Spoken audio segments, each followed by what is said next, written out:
광야에서 실패 뒤에는요, 반복되는 백성들의 불평과 원망과 배도, 그리고 하나님에 대한 그런 불신의 사건들이 있었습니다. 미리암과 아론이 모세, 같은 형제죠. 모세를 비방하는데 그 구스 여자를 취하였으므로 1차적으로 이방 여인과의 결혼을 지금 대해서 불평하는 거예요. 그들이 이르되 여호와께서 모세야만 말씀하셨느냐, 우리와도 말씀하지 아니하셨느냐. 지금 모세의 권위에 대해서 지금 항의를 하는 것입니다. 이렇게 모세를 질투하는 미리암과 아론이 있는가 하면은, 그래서 반란을 일으키는 사람이 있는가 하면요, 모세에게 과잉적으로 충성하는 사람이 있어요. 그 누구냐면은 여호수아입니다. 그 내면을 살펴보면 또 다른 질투에 의해서 과잉 충성하게 됐어요.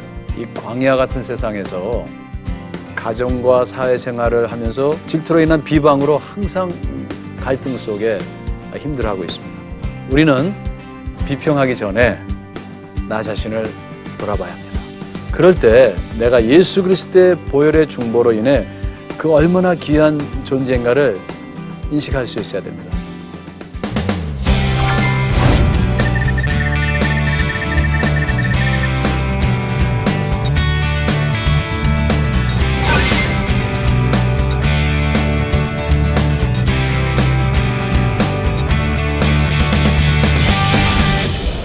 네, 안녕하세요. 아시아나 신학대학교에서 우리 학생들을 섬기고 있는 이한용입니다. 지난주에는 미리암과 또 여호수아가 그 질투로 인해서 그 반란을 일으키는 또 모세를 저항하는 그러한 모습을 통해서 그 질투가 얼마만큼 무서운 것인지, 또 불평한다는 게 얼마나 무서운 것인지, 하나님께서 보실 때 얼마나 죄악된 것인지를 우리가 살펴보았습니다. 오늘은요, 지난주에 이어서 이제 그 모세에 대한 그 불평과 반란이 고라와 고라 그의 무리로부터 또 일어나는 것을 볼 수 있습니다. 이것은 지금 그 불평이 맨 처음에는 그 이스라엘 사람들 백성 가운데 섞인 무리들로부터 시작해서 백성들, 그리고 지도자, 이제는 거의 성직자에게 확장되는 것을 볼 수 있습니다. 먼저 우리가 16장 1절부터 한번 읽어보면요, 1절부터 3절에 보면은 레위의 증손 고핫의 손자 이스라엘의 아들 고라와, 그 다음에 루벤 자손 엘리압의 아들 다단과 아비람과, 그 다음에 벨렛의 아들 온이 당을 짓고, 그 다음에 이스라엘 자손 총회의 택함을 받은 자, 곧 회중에 아주 유명한 어떤 족장들 250인과 함께 일어나서 모세를 거스리니라. 그들이 모여서 모세와 아론을 거스려 그 둘에게 이르되 너희가 분수에 지나도다. 회중이 다 각각 거룩하고 여호와께서도 그들 중에 계시거늘 너희가 어찌하여 여호와의 총회 위에 스스로 높이느뇨. 자, 본문은요, 민수기에서 일어난 반란 중에서 아주 가장 크고 치명적인 그런 사건으로 알려져 있습니다. 그동안 불평하고 원망하고 비방했던 사람들은 그들 중에 섞인 이방인들, 이스라엘 백성들, 그리고 미리암과 아론이었죠. 근데 이러한 불평과 불신은요, 크게 두 가지의 사건으로 악화되고 그 절정에 이르는데요. 첫째는 가장 치명적이었던 그 이스라엘 12지파를 대표하는 12 정탐꾼들의 이야기가 기록되는데, 그 이야기와 두 번째는 그 진영의 부정을 극에 달하게 한 그 진군의 가장 앞장서야 할 그 성직을 가진, 그죠? 레위의 후손 고라, 그리고 장남 지파 루벤의 다단과 아비람, 그리고 영향력이 많은 막강한 족장 250인의 반란이 일어났습니다. 자, 지금 우리가 1장부터 14장, 이렇게 11장부터 14장에 오면서요, 그 이스라엘의 타락과 반란이 배교가 절정에 이르는데, 이 12 정탐꾼의 이야기죠. 이스라엘을 대표하는 12 지도자들입니다. 그죠?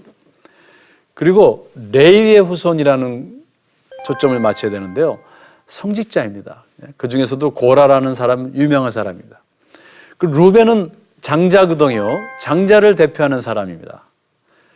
그리고 어떤 유명한 족장이라고 그렇게 이야기한 거 보니까 특별히 성경에서 굉장히 영향력이 많은 사람들이에요.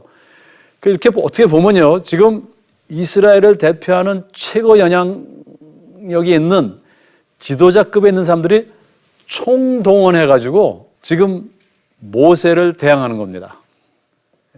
아마 1대 모든 사람, 1대 2도 아니고 3도 아니고요, 온 백성들, 온 지도자들. 먼저 우리가 이 가나안 정탐과 광야 방랑에 대해서 한번 보겠습니다. 이게 사실 네 번째 이야기인데, 네 번째 원망의 이야기입니다. 13장 1절부터 14장 45절에 있는 말씀이거든요. 거기 보면요, 갈렙이 그 모세 앞에서 백성을 안돈시켜 가로되 우리가 곧 올라가서 그 땅을 취하자. 그랬더니 다른 백성들은요, 가슴을 치면서 우리가 여기서 죽는 게 낫다, 막 야단났어요. 그래요. 자, 왜 이러한 지금 일들이 벌어질까? 온 회중이 소리를 높여 부르짖으며 밤새도록 백성이 통곡하였더라. 정탐꾼들이 와가지고 얼마나 부정적으로 얘기했는지요. 우린 여기서 다 죽었다. 우린 다 메뚜기 같다. 야단이 났어요. 여러분들, 가나안 정탐꾼들의 이야기는 출애굽한 그 1세대가 약속의 땅에 들어가지 못하고 광야에서 40여 년을 방랑케 된 결정적인 그들의 원망의 사건을 기록한 이야기입니다. 본문입니다. 여러분들, 그동안 많은 사건들이 벌어졌는데요, 이 정탐꾼의 보고로 인하여 하나님께서 이스라엘에서 애굽에서 출애굽한 1세대가 광야에서 40년을 방랑하고 거기서 다 죽게 될 것을 선포하신 사건이 바로 이 정탐꾼 사건이에요. 그러니까 얼마나 이게 이스라엘 역사에 있어서 큰 비극입니까? 어떤 비극의 역사예요. 민수기가 명백히 지적하고 있는 것은 각 지파를 대표하고 있는 다수의 정탐꾼들이 그 약속의 땅을 향한 진군에 대한 하나님의 약속과 이를 중보하고 있는 그 모세 리더십에 반역하고 있다는 것입니다.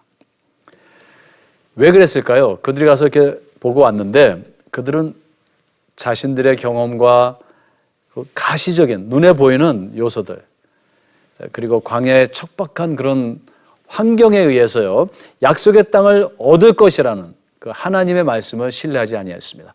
여기 우리 두 가지가 있는데, 하나는 나의 경험과 가시적인 것이고, 하나는 보이지 아니하지만 약속된 말씀이 있습니다.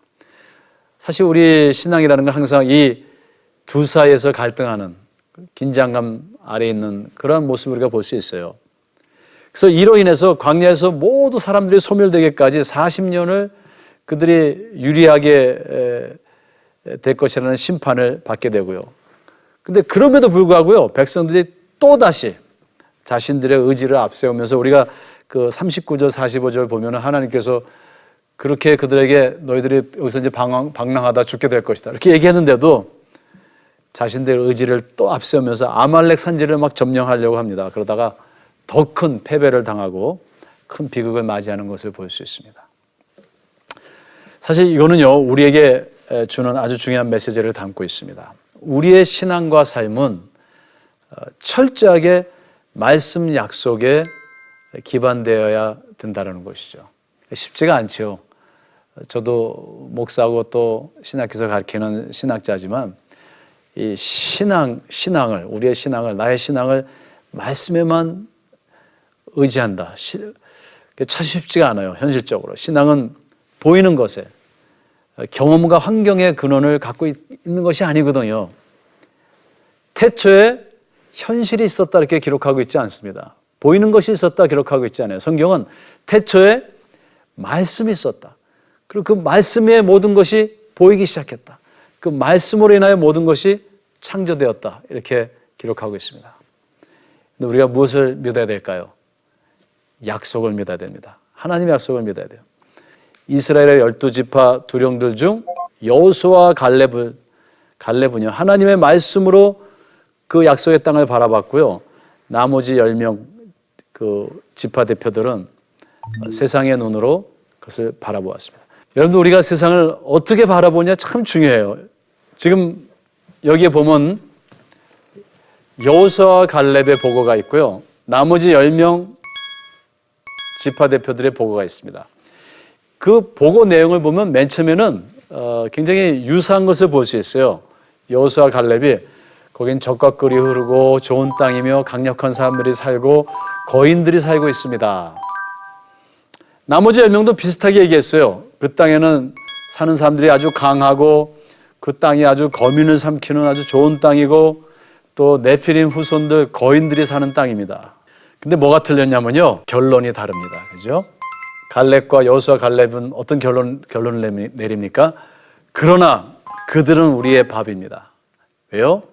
그들은 하나님의 약속의 렌즈로 그 땅을 바라본 것이에요. 그런데 이 10명은 뭐라고 합니까?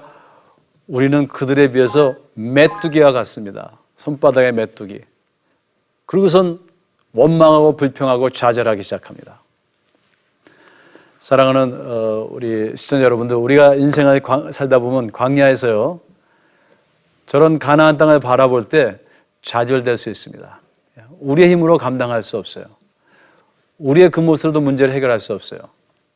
그때 우리는 약속의 말씀을 붙잡고 그것을 바라볼 수 있어야 됩니다. 하나님의 말씀으로 하나님께서는 우리에게 무엇을 약속하셨는지, 만약에 예수님이시라면 어떻게 행동할 것인지, 이런 것도 우리는 끊임없이 생각하고 의식하고 인식해야 될 것입니다. 이것이 얼마나 치명적이었던지요. 이 10명의 정탐꾼들의 원망이. 그들은 이 일로 인해서 가나안을 바로 눈앞에 코앞에 두고 광야에서 40년을 방황하다가 무의미하게 죽음을 맞이하게 됩니다. 하나님께서는 그들의 불신앙에 대해서 이렇게 한탄하십니다. 14장 11절, 22절, 23절에 보면요. 이 백성이 어느 때까지 나를 멸시하겠느냐. 내가 그들 중에 모든 이적을 행한 것도 생각지 아니하고 어느 때까지 나를 믿지 않겠느냐. 나의 영광과 애굽과 광야에서 행한 나의 이적을 보고도 이같이 10번이나 나를 시험하고 내 목소리를 청종치 아니한 그 사람들은 내가 그 조상들에게 맹세한 땅을 결단코 보지 못하게 할 것이요. 또 나를 멸시하는 사람은 하나라도 그것을 보지 못하리라. 이게 얼마나 슬픈 하나님의 한탄의 또 심판의 목소리입니까? 그죠? 우리는 하나님의 약속을 붙잡고 약속의 렌즈로, 말씀의 렌즈로 세상을 바라볼 수 있어야 합니다.